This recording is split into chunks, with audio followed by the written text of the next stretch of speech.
back to another video. In today's video, I am going to be taking the FIQ test, which stands for Fibromyalgia Impact Questionnaire. It's a self-administered test that anyone can take. It's online. You can do it for free. And the test is supposed to determine how much your fibromyalgia impacts you. So the scores will be from, I think, 0 to 100, and the average fibromyalgia patient should score about 50. And if you have a very severe disease activity, you should score in the 70s or plus, but it can change like from week to week, from month to month, year to year. So if you take the test whilst you're flaring, you're going to score a higher score than if you are not flaring, or if you are in remission, you're going to have a lower score. Even though I'm not flaring, even though I'm having a pretty good time, I guess, so far, I think that it would be just an interesting thing. I could take it with you guys, and like we can take it and again in like a few months from now and see if the results change or something like that. And I also think that it is a little bit complex to figure out the results, but I think it'd be useful for us to do it together, and that way when you sit down to do it, it might be a little bit easier for you. New screen recording. I think I'm gonna have to go and get pen and paper, so let me just go do that. Here I have the description and scoring. So basically it's an assessment and evaluation instrument developed to measure fibromyalgia patient status, progress, and outcomes. It has been designed to measure the components of health status that are believed to be most affected by fibromyalgia. So that is composed by 10 items. The first items contain 11 questions related to physical functioning. Each question is rated on a 4-point Likert type scale. I don't know what that is, but we will figure it out. Items 2 and 3 ask the patients to mark the number of days they felt well and the number of days they were unable to work, including housework, because of fibromyalgia symptoms. It is self-administered and it takes approximately 5 minutes to complete. Watch me turn it into a 10-minute video at least. So each of the 10 items has a maximum possible score of 10. So the maximum possible score is 100, and the average patient, like I said before, scores about 50. Severely afflicted patients usually about 70. And then it explains how to figure out the score, but we will come back to this once we've done it. So yeah, if you want to find this and do it on your own, I will leave links to it in the description so you can do it with me. We can hang out together, do the test. So, question 1, directions. For questions A through K, please check the number that best describes how you did overall for the past week. If you don't normally do something that is asked, place X in the non-applicable box. Okay, so were you able to do shopping? Always, most, occasionally, never. Well, I only go shopping once a week. I think like most or occasionally, because both Wednesday and Thursday I wouldn't have been able to go. So I'm gonna say occasionally or most. I'm gonna say most. Do laundry with a washer and dryer. I don't have a dryer, but I'm gonna say occasionally. Like I had a hard time with laundry last week, so I'm gonna say occasionally. Prepare meals. Also occasionally. I had a few days that I had a hard time doing that, so occasionally. Wash dishes, cooking utensils by hand. I do never do this. I always use the dishwasher. So like I don't know what to say about that. So like I guess that doesn't not applicable. Right. Okay. Vacuum a rug. Ooh. I did do it one time, but like I wouldn't have been able to do the second time, so I'm gonna say occasionally. Make beds. I make my bed every day pretty much, but I will say last week I was not making the bed every day. I was doing it occasionally, so I'm gonna say occasionally. Walk several blocks. What if you just did it one time? I think that's occasionally, right? Yeah, I'm gonna say occasionally. I'm like everything occasionally. Okay, visit friends or relatives. I don't have friends or relatives. Drive a car. I don't.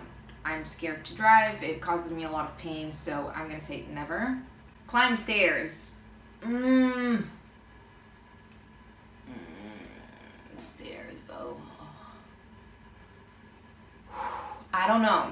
Never I don't want to say never, but like never. How much is climb stairs? Is like a few steps, or is it like stairs, as in like coming up to my floor in the stairs? I'm gonna say occasionally. Like I would have been able to, but I just like choose not to. Okay, so 2. Of the 7 days in the past week, how many days did you feel good? Okay, I felt good on Monday. Kind of. I was a little bit sleepy, but like I felt good. I felt good on Tuesday. Wednesday I felt absolutely terrible. Thursday I felt okay. Like I didn't feel good. I felt okay, so I'm not gonna count Thursday. Friday I was really tired, so also okay. So far we have 2 days. Saturday I felt good, and Sunday I felt good. So I'm gonna say 4 days. How many days last week did you miss work, including housework, because of fibromyalgia? You know, I'm going to say 3 because 2 days I actually missed, like I didn't do any work because of fibro, but I'm going to say 3 because I worked very little on other days because I didn't feel so good, or I was like tired, or my brain was really foggy. So I'm going to say 3. For the remaining items, mark the point on the line that best indicates how you felt overall for the past week. When you worked, how much pain or other symptoms of your fibromyalgia interfered with your ability to work, including housework? So no problem with work, absolutely not. Great difficulty, like most days I have a bit of a hard time, honestly. So I'm gonna put it like there. And how bad has your pain been? Like here, not too bad. How tired have you been? Woohoo! That's funny. I've been so tired. Like here, maybe a little bit more. I've been pretty tired. How have you felt when you get up in the morning? Awoke well rested. Who even writes like awoke well rested? Like that never happened. I'm gonna put it in the middle, like maybe a little bit towards like here, because I had a few days that I slept pretty well, but mostly I've been waking up really tired. So how bad has your stiffness been? Not too bad actually, but like maybe here. How nervous or anxious have you felt? Not very anxious at all, actually. I've been feeling pretty good. My anxiety has been pretty good. How depressed or blue have you felt? Yeah, I think about the same. Like, not very depressed, but I've been feeling pretty well. I had a really bad, like, rough time a few weeks ago, but like right now I'm okay. The first item consists of 11 questions that make up a physical functioning scale. The 11 questions are scored and summed to yield one physical impairment score. Each item is rated on a 4-point. Raw scores on each item can range from 0 to never, 0 to 3, always to never. Thus, the highest total possible raw score is 33. Because some patients may not do some of the tasks listed, they are given the option of deleting the items from scoring. In order to obtain a valid summed score for questions 1 through 11, the scores for the items that the patient has rated are summed and divided by the number of items rated.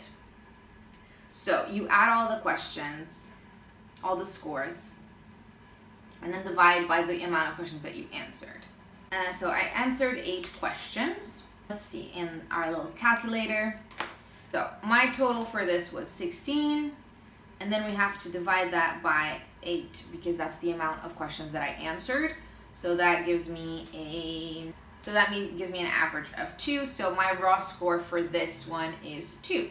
Item 2 is scored inversely. So the higher number indicates impairment. For question number 2, I said that I felt good 4 days out of 7, which means that, so 4 equals 3. That would be my score. So because scores have to be between 0 and 7.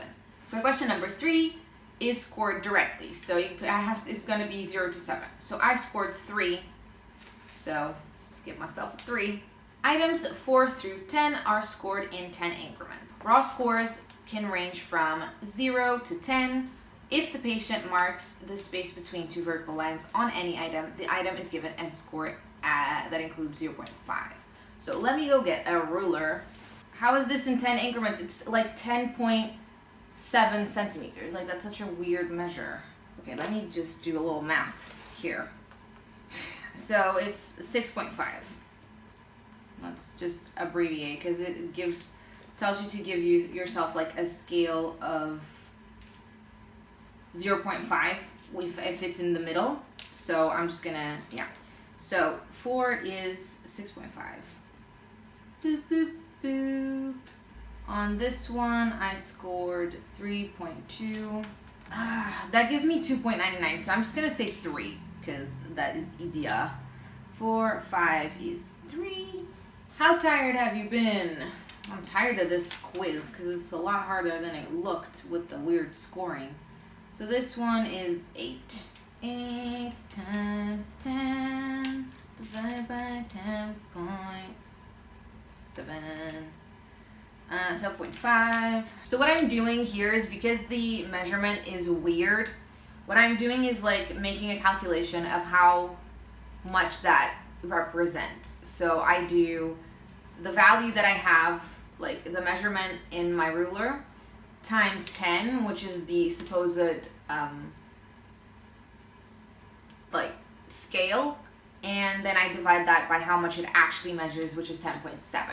Like you can do this test every week if you want, or like every month, or however long you want to, and then you can see your progress or lack thereof, I guess.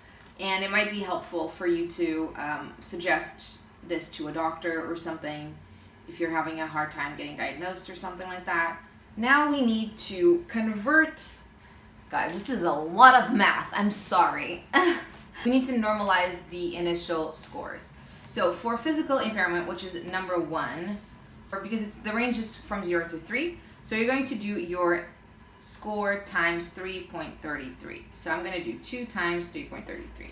Number 2 is 0 to 7, so we are going to do 3 times 1.43, which gives me 429.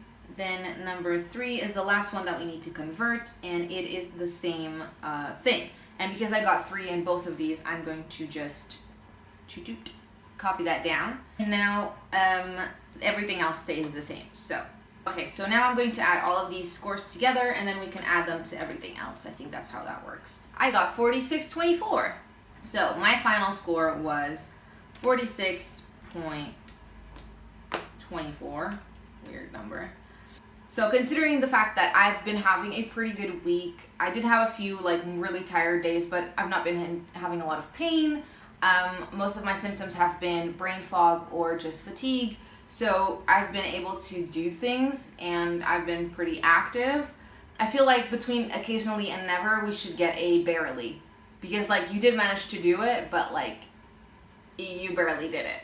You know what I mean? Like I feel like that is missing there, but anyway. Yeah, okay, so my final score is of 46.24. So just under 50, like we said in the beginning, being that 50, around 50 is the normal average patient score. But I think it'd be really interesting to take this test like every now and again and see how the results compare. So I'm actually going to save a copy of this, and then we can compare it to the next time that we do this. So that is today's video. What do you think? I feel like it's not a super like absolute sure way to figure out what is going on with you, because I feel like a lot of things are left unanswered, and it really depends. Like with work, it's so ambiguous. If you're working from home like me and your job is very simple and doesn't require a lot of attention, and you can do it from bed, it doesn't mean like you're still able to work, but you're not able to work in the general like traditional sense. Like if I had to do that, what I do at home, if I had to go out and do that at an office, I wouldn't have been able to. When you're self-administering a test, it's always kind of left to interpretation a little bit, and you can exaggerate or you can under-exaggerate. What's the opposite of exaggerating? But you can do that. But I feel like 46 is just under 50. I feel like that's probably what I would have scored myself, like what I would have thought is my amount of disease activity, so I'm like bang on in the middle. Obviously, we can still use it for ourselves just for an extra little insight. I don't think this by any means gives you an official diagnosis.